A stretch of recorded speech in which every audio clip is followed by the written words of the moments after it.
Зеленский нанес удар по Кремлю. Такого унижения в Москве не ожидали. Истребители над столицей.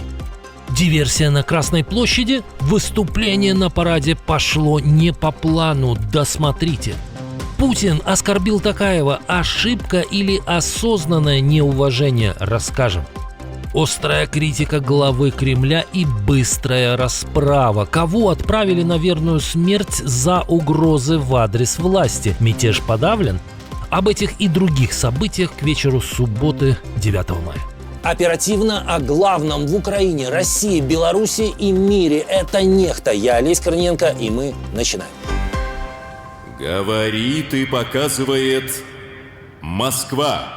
Впервые почти за 20 лет парад на Красной площади прошел без тяжелой техники. При Путине эти шествия годами служили демонстрацией силы с танками и ядерными ракетами. Продолжительность шоу также была рекордно короткой, всего 45 минут. А перед началом мероприятия в центре Москвы отключили мобильный интернет и СМС-сообщения. И все это несмотря на то, что накануне президент разрешил проведение парада, и речь не о Путине.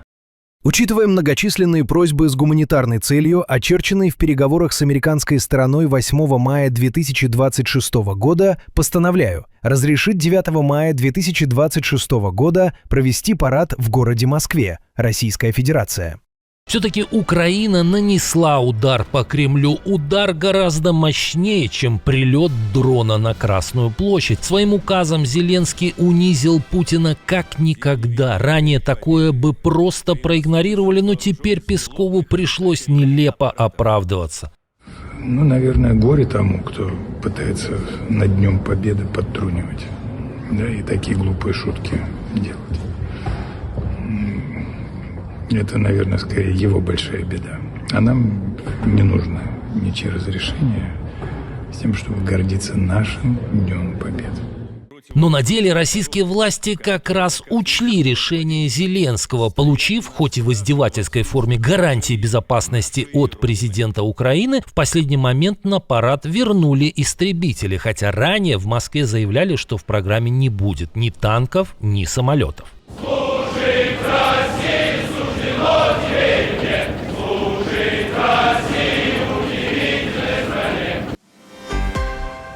Пока в Кремле не знали, разрешит ли Зеленский парад на Красной площади, там решили подстраховаться и привезли в Москву самую надежную систему ПВО. Она называется Александр Лукашенко. Правда, эта система защиты очень дорогая и все время намекает на очередную порцию денег. Вот я сегодня подумал тоже, наверное, 1,5 вопроса, которые мы с вами обсудим, а остальное это наша победа великая. Спасибо, что пригласили.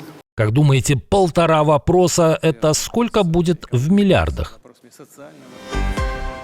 Удалось Кремлю уговорить приехать и президента Казахстана, хотя того еще несколько дней назад не было в списке гостей, опубликованных Кремлем. Гость шел к хозяину встречи так сутулясь, что почти поравнялся с Путиным ростом. Оценил ли он это, непонятно, но то, что имя Касым-Жомарт Кемелевич руководитель России никак выучить не может – факт.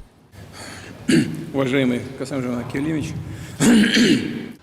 Еле-еле выдавил, но опять неправильно. У меня два варианта. Либо в школе КГБ СССР сделали правильный выбор, решив, что этот чекист в шпионы с такой памятью не годится, и отправили его не в ФРГ, а в ГДР. Либо это очевидное и многократное проявление неуважения к прибывшему, а по сути к многострадальному народу Казахстана. А какие версии у вас?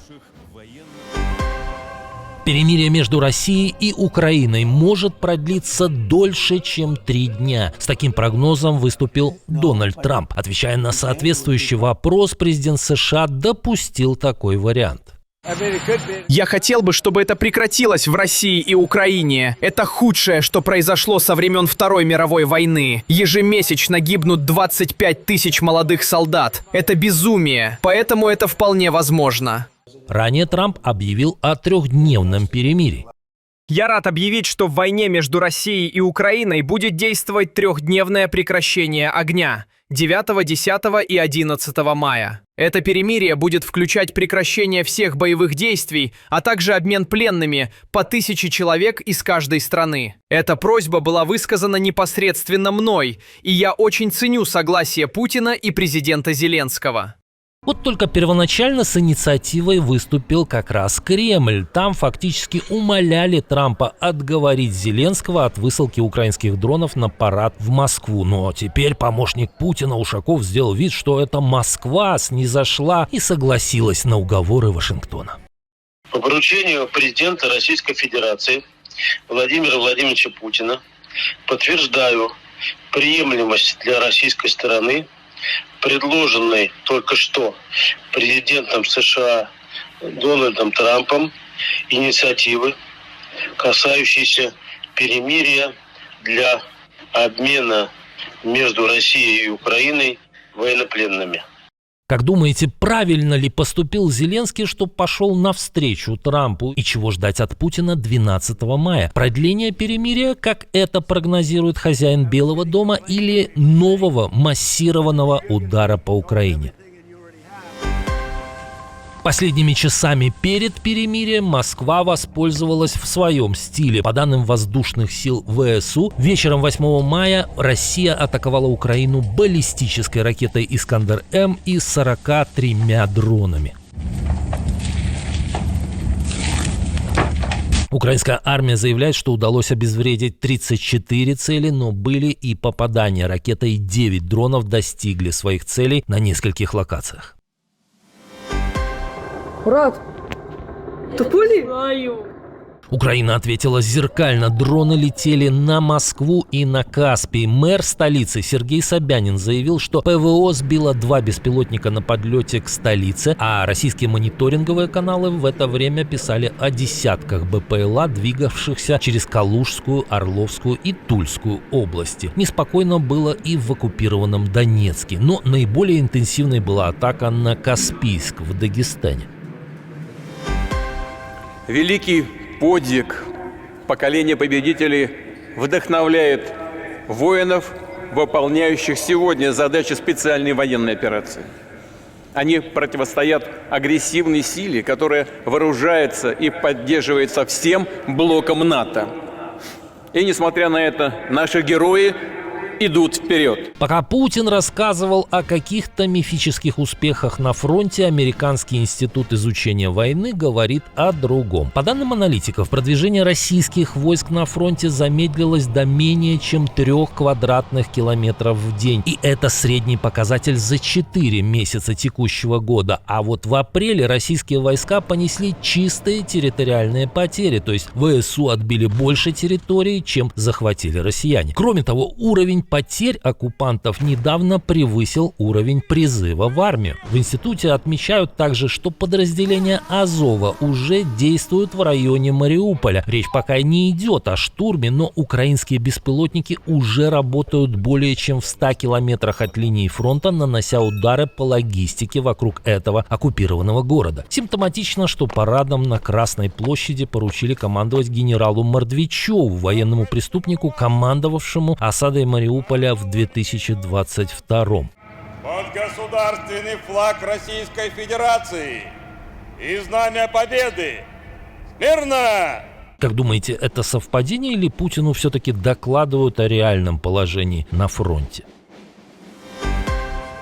Он хотел последовать примеру Евгения Пригожина и угрожал походом на Москву, но не судьба. Зет-военкора, раскритиковавшего Владимира Путина, отправили в мясной штурм. Так утверждает администрация его телеграм-канала. Речь о Егоре Гузенко с позывным 13-й. Он пропал 27 апреля, вскоре после того, как публично обрушился на Кремль из-за отключения интернета. Тогда блогер прямо заявил, что ограничения не дали ничего и не защитили российский тыл.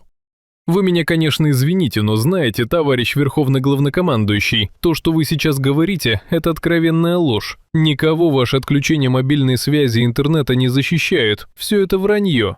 Но это не все. Кроме выпадов в отношении Путина, Гузенко практически открыто стал угрожать военным мятежом. За мной столько людей пойдет, что вы там охуете. Теперь его соратники пишут, у Гузенко отобрали телефон и отправили на крайне опасное задание, несмотря на тяжелую травму ноги. По словам коллег военблогера, это для него билет в один конец.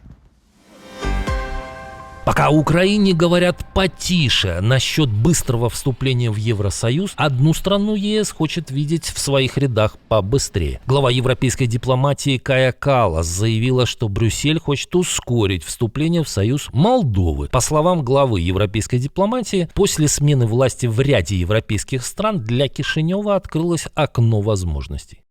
Мы еще не установили эту дату, но очевидно, что нам нужно действовать быстро. Вот почему я также считаю, что мы должны действовать, пока никто не против Молдовы. Потому что никогда не знаешь, когда придет правительство, у которого может возникнуть, знаете ли, двойственная позиция. Особенно важно другое. Каллас прямо сказала, что проблема Приднестровья не станет препятствием для вступления страны в ЕС. То есть Брюссель фактически готов двигаться дальше даже с замороженным конфликтом у границ. На этом фоне Евросоюз собирается резко увеличить помощь Кишиневу до 120 миллионов евро в год. Это будет крупнейший оборонный пакет ЕС для страны после Украины. Дорогие граждане России, дорогие ветераны, товарищи солдаты и матросы. Кстати, впервые Владимир Путин выступал на параде с непривычной прической. Может, на Красную площадь вместо дрона с Украины прилетел ветер и попытался соорудить на голове у организатора движухи казацкий оселедец. Или это все-таки Алина Кабаева поиздевалась? Делитесь своими версиями. На этом все. Увидимся уже утром.